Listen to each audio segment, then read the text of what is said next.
Hey guys, it's me, Research Puffin, back for more. I'm just learning how to fly. I believe in me. Let's get going.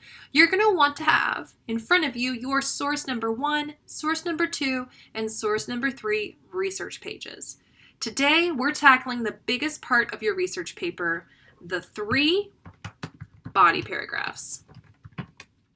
Or you might have heard this called the 3 main paragraphs. And it's just like it sounds. Yesterday we did the rough draft introduction, where we kind of briefly told the audience about what they can expect from our information, and then we hooked them to make sure it sounded really interesting and made them want to keep reading. Today you have kind of a bigger task. This is the largest part of the paper. You have 3 main paragraphs where you're going to dive deep into detailed information. All of those things you previewed in the introduction, you're now going to give the details in the body paragraphs. Why do we have 3 body paragraphs? Well, we have 3 sources. You guessed it. You're going to do 1 source per paragraph. Some of you I know are already thinking, oh, I wanted to organize it differently and I have it. That's totally fine. Talk with your parent. They can help you plan out your organization. Sometimes you have the same information from more than 1 source, but you have 3 different kind of categories of knowledge you want to give me. So that's more than fine. But I'm going to show you guys how to do it from each source gets its own paragraph. So I'm going to start using source number 1, and this was a combination of 2 websites, SmithsonianMagazine.com and NationalGeographicKids.com. And the majority of the research was just about the fluorescent beak and all about that. So I have my notes here. Thank goodness I took them. And because I took them on the computer, I can copy and paste. What's up? All right, now I have my notes. And I remember that I wrote them in my own words. So it's not really copying the source. I can actually use these great notes that I took to help me write my paper. If you haven't already, go ahead and get out your rough draft of the introduction that you used before, and we're just going to add on to it those extra paragraphs. All right, because it's a new paragraph, I'm going to indent, pushing it in by about 1/2 inch to 1 inch, and then let's get going. I'm going to rewarm my brain up to remember what I wrote by reading it back to myself. Do you love black lights and things that glow? Well, puffins are the right bird for you. Did you know that their beaks can glow under a black light? Not many people have heard of this North Atlantic bird, but their bright beaks and adorable small size make them a favorite among animal lovers. What purpose does having such a bright beak that can glow offer the majestic puffin? Read on to find out. All right.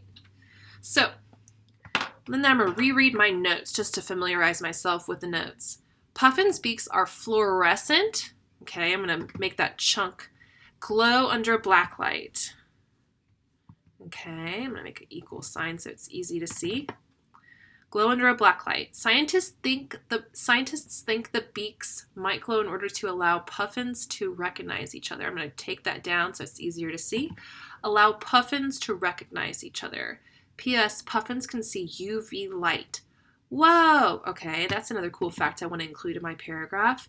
The beaks are not always orange, they're gray in winter, orange in spring. And then scientists also think that the beak might be colorful because the puffins look pretty about it.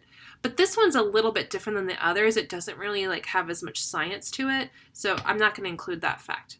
All right, now that I've previewed everything and warmed my brain up, I'm ready to write. What purpose does having such a beak that can glow offer the majestic puffin? Read on to find out. Only recently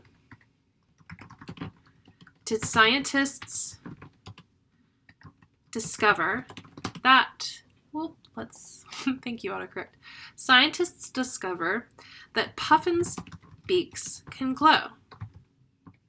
Now, I remember from my research that they talked about other animals that can glow, even though I didn't write it in my notes, so I'm going to add that in there. They have long since known that other animals, such as scorpions,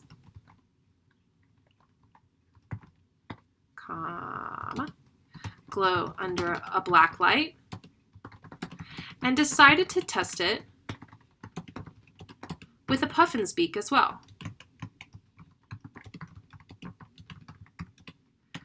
Sure enough, it glowed. Scientists think puffins use the fluorescence to recognize each other,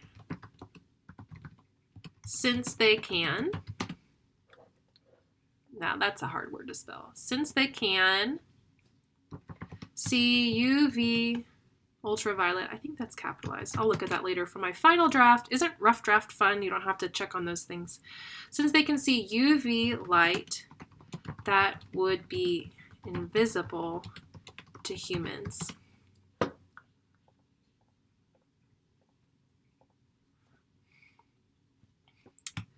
Their beaks are not always bright and colorful, though.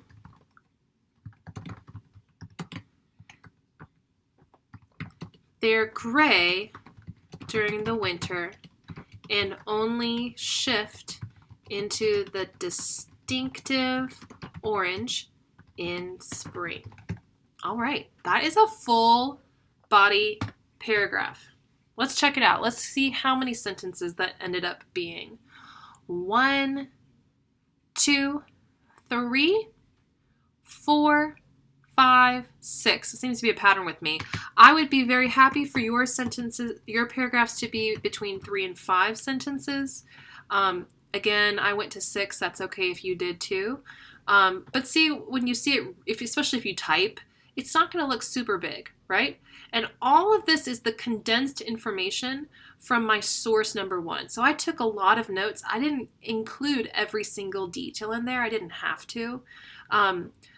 But you should have at least 2 or 3 really good, juicy facts. So I'm going to highlight the facts for you that I used from the article. Other animals, such as scorpions, glow under a black light. That's a fact that I learned from the article. I didn't just know that. They decided to test the puffin's beak. I didn't know that they had done that. I didn't know it was such a recent thing. Scientists think puffins use fluorescence to recognize each other. So they think that that's the reason. I didn't know that. That was something that I had to research. That's one of my facts. And then that they can see UV light. That's definitely a fact I did not know. I got that directly from my research. Their beaks are not always bright and colorful. They're gray during the winter. Again, I didn't know that. So you can see that I've included facts directly from my source, but I've put them in my own words. All right, guys, that is an example of one body paragraph. You are doing not 1 today, but 3. 1, 2, 3, and each of them should get indented.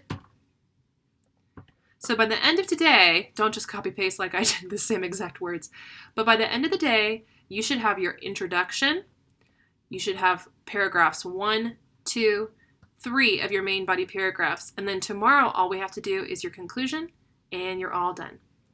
All right, guys, thank you so much. That was ELA today.